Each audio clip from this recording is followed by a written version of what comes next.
acquire our review after several plays. All right, let's talk about this. This game is a classic. Sid Sackson has done a bunch of games that are critically acclaimed. I particularly enjoy the game Sleuth, which is a grown-up version of Clue. He's got several games, and they had the Bookshelf series. He is widely thought of as one of the better old-school designers. This game has been around for decades. I think it's been literally, I think the 50s or the 60s this came out originally. So, Jeff, should we save your thoughts? Sure. All right, John, let's talk about your thoughts on the game. They're probably going to be the most logical. So this is, 3-player game is different, definitely a different dynamic than a 2-player game. In a 2-player game, I feel like if you make a slight misstep, you're not going to be cost too much. Like, you can develop a strategy and maintain it. With a 3-player game, you see that start to slip away. Like when I play, now Jeff can play and then Rob can play, so that there's my little empire I was trying to build is going. But I still think right now with 3 players, you still are able to read the tea leaves a little bit. This hotel might be acquired, or it might be the bigger one, but I know I need to go in a certain direction. You can start to read the pattern and adjust from there. So I think it's still there's still strategy involved, some of the luck on what tiles am I getting and things like that. But overall, I think it's a predominantly a strategy-based game. All right, and let me ask you, did you enjoy it? Have you enjoyed it? You've played it at 2 and 3 players. Yeah, I enjoyed it. I think it would be, how many can this play? 6?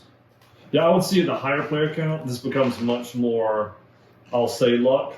You buy something, by the time it comes back around to you, it is significantly changed. It's much more, did I buy the right stock for 5 turns from now to have a chance? I think you're much more luck-based on the higher players than you are the lower players. All right, well, Jeff, you go ahead and give me your thoughts. Well, I have to say, I love this game. It's probably one of my top 10. It's very strategic and very thinky and puzzly. And you're full of baloney. Tell me what you really think. Oh, you really want to know the truth? Oh, you didn't say that. Yeah, it's really not my cup of tea. I feel like there's just too much luck. The strategy where I had, built a certain area, was hoping then to get some acquisition, wind up not getting tiles, and then you don't have the stock that you need to be able to cash out if you don't get it. So if you don't get acquired and you don't have the stocks in those companies, enough of them, you don't get cash, especially in this classic mode. And as soon as you get behind, you're done, because every round, every other player is being able to buy stock in other companies, which gives them the advantage for when those are acquired. So if you don't get a payout at all, you get behind 1 or 2 times like that, game's over.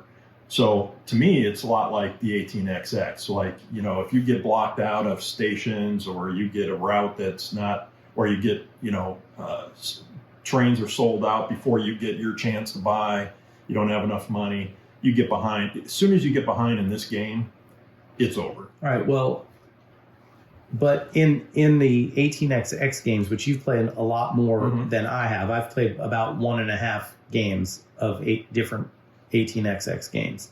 To me, the downside of the 18XX game is you're out of it, and then you still have 2 hours more to play. Right. This game was less than 90 minutes at 3 players. And so to me, I wonder if that balances your thought at all on that. Well, it does. I mean, it certainly makes it more palatable when you get behind, but it's still not as much fun because you're out of it. So you're playing just to continue to allow everyone else to get the satisfaction of finishing the game. But when you're out of it and you're out of it, it's not as much fun for the person that's out of it. Right. And you can't even be kingmaker in this particular case. You can a little bit, I suppose. If you really wanted to, you could try if you had the right tiles to help somebody else, but you didn't have tiles to help yourself. In a 5-player game, you might not have the chance to do that even if you think you do. High player counts, that's right. I think John's right. In high player counts, I think it's really very luck based because you don't know what's going to happen. There's not a lot of strategy then at that point either. I think that's where hiding the stocks comes in as well, though. Because we hit the stocks, you can't play Kingmaker. If we had stocks and money on the table, you could decide who you wanted to help. True. Yeah. So, from that perspective, being a little shorter play time, yes, it's a little bit more palatable. But again, I like games where you can be in it and you don't know really who's winning until the end, and you feel like you have a chance. In these kinds of games, and not just this one, there's other games like that too, but when you know that you're out of it, it's just not as much fun. I like the concept. The concept's fine. I mean, it's a fun game to play. Don't get me wrong. I think it's fun. I think that, again, once you lose that cash flow a couple times, it's hard to recover. I agree. So here's a couple of questions I have for you. We've all played the game Goldbrow, which is another older game that is about working a beer festival, and it's definitely got the same kind of feel to it. You're manipulating some companies, trying to set yourself up, but you also carry other people with you who have the stock. It's that same 18xx type thing. Mm-hmm. When you get a reward, someone's likely getting a reward as well. Yeah. I find this to be on the same level of, complexity, if you would. Now, the theme, to me, this feels like Monopoly in theme, whereas the beer one feels like I'm at, a beer festival in Germany. It's got that kind of vibe to it. But I find them to be both about similar in complexity and in fun. I feel like this one feels a little bit more streamlined because you know where everything goes. You're not moving cubes around. But I do recommend, I'll actually try to put that up in the corner too if you want to watch one of our playthroughs of that. But, so I will point out, Goldbrow does offer, I'd say, a little more strategy in terms of once you claim territory, it's not going away. Here, you're building a hotel and you don't know which one's going to be claimed by the other one. So this one has that slight twist of which tiles you're going to play.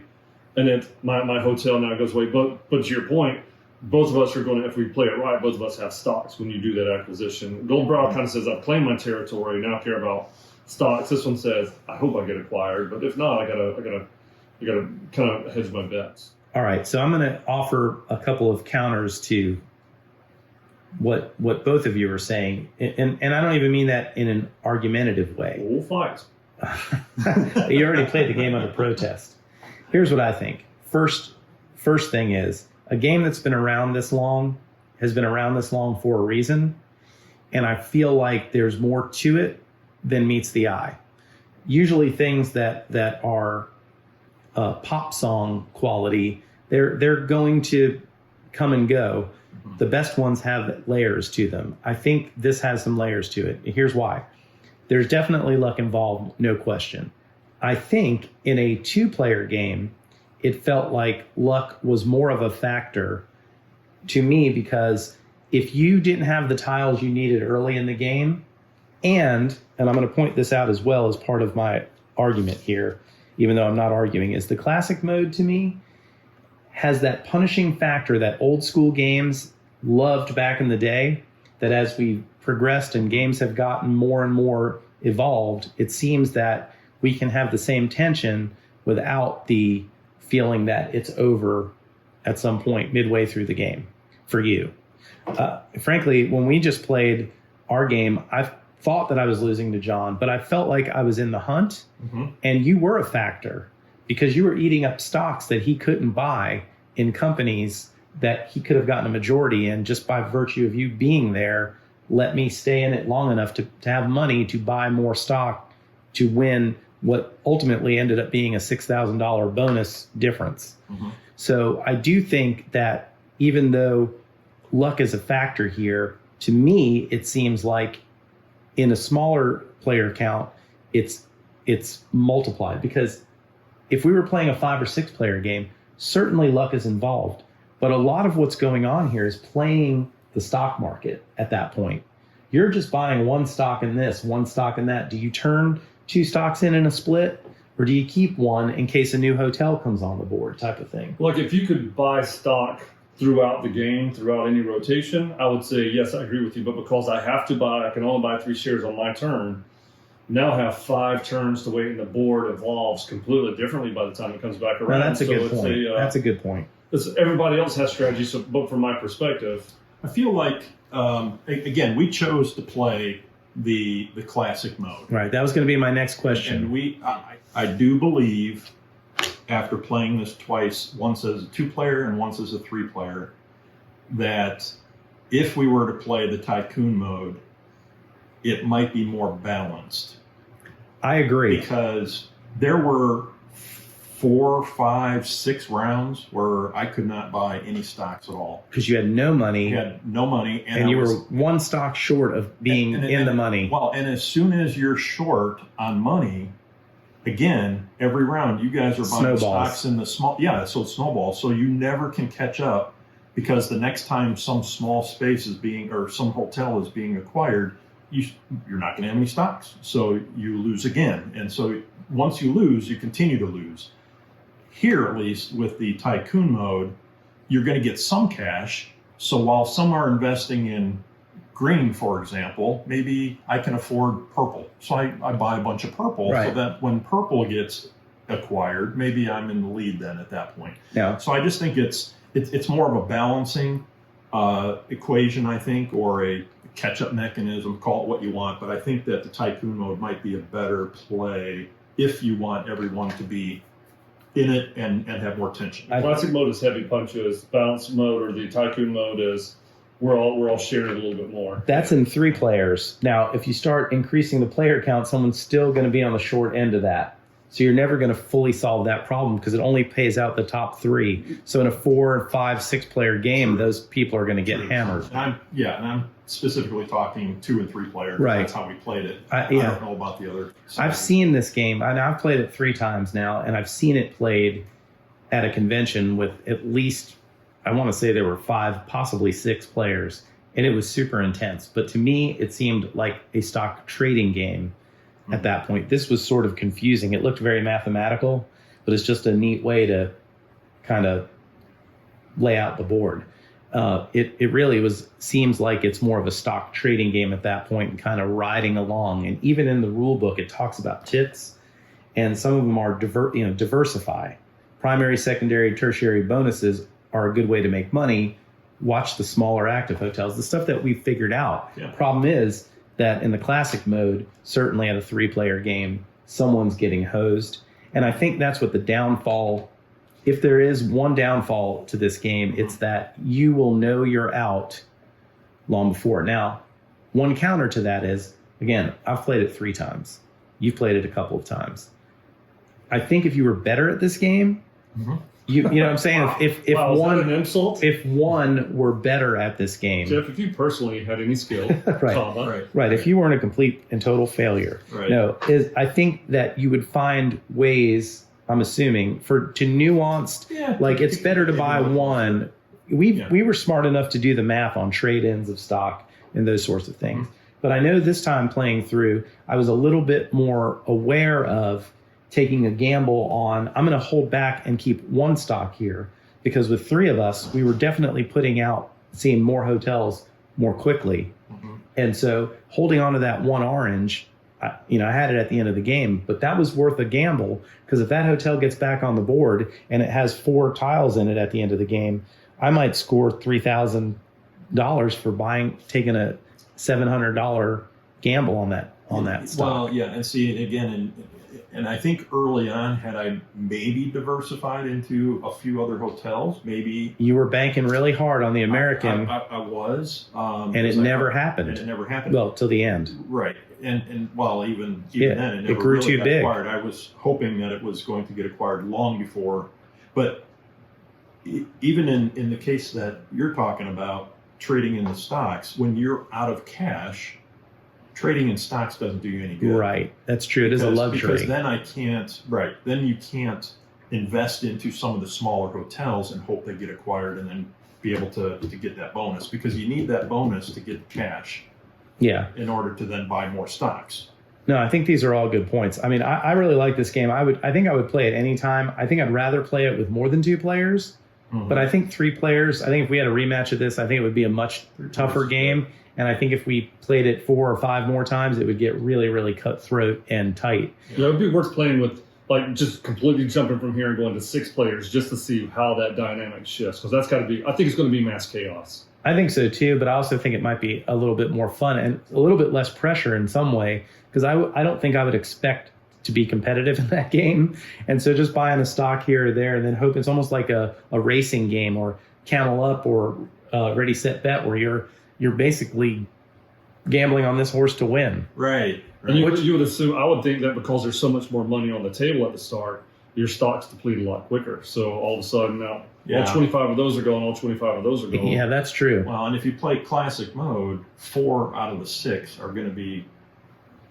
toast. Yeah, not going to get bonuses. But again, so those 2 people that do get the cash, they'll be flush. But sooner or later, the other people are going to have stocks in other lesser things. hotels. And so then maybe 2 different people will cash out and the other 4 won't. And so the people that, we saw that in our game. Say. There was an ebb and flow, and John at one point in the middle of the game had a ton of money. He seemed like he was cashing in left and right. But as the game went on, you started out like gangbusters. Mm-hmm. He came along in the middle part of the game, and I just I don't know, I just did the best I could until I actually got a bonus that got me cash when John was slightly cash poor. Yeah, you got some good bonuses there. Yeah. No, I really like it. If I were rating this out of 10, I would give it a 7.1. I think it's better than a 7. 2.7 maybe. Yeah, right.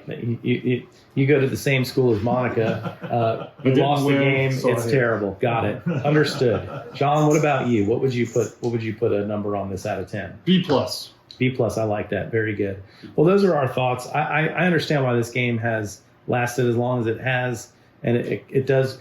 I feel it's very thematic for a game that has these grids and stuff. And I think Renegade did a really good job on this production. I would have spent $10 extra for some plastic chips. I don't know the economy of games so well, but I feel like that would have covered it. So no paper money ever, like wire hangers. Yeah. All right, well, that is Acquire. Those are our thoughts after a few plays. Thank you for watching. Please like this video and subscribe to the channel.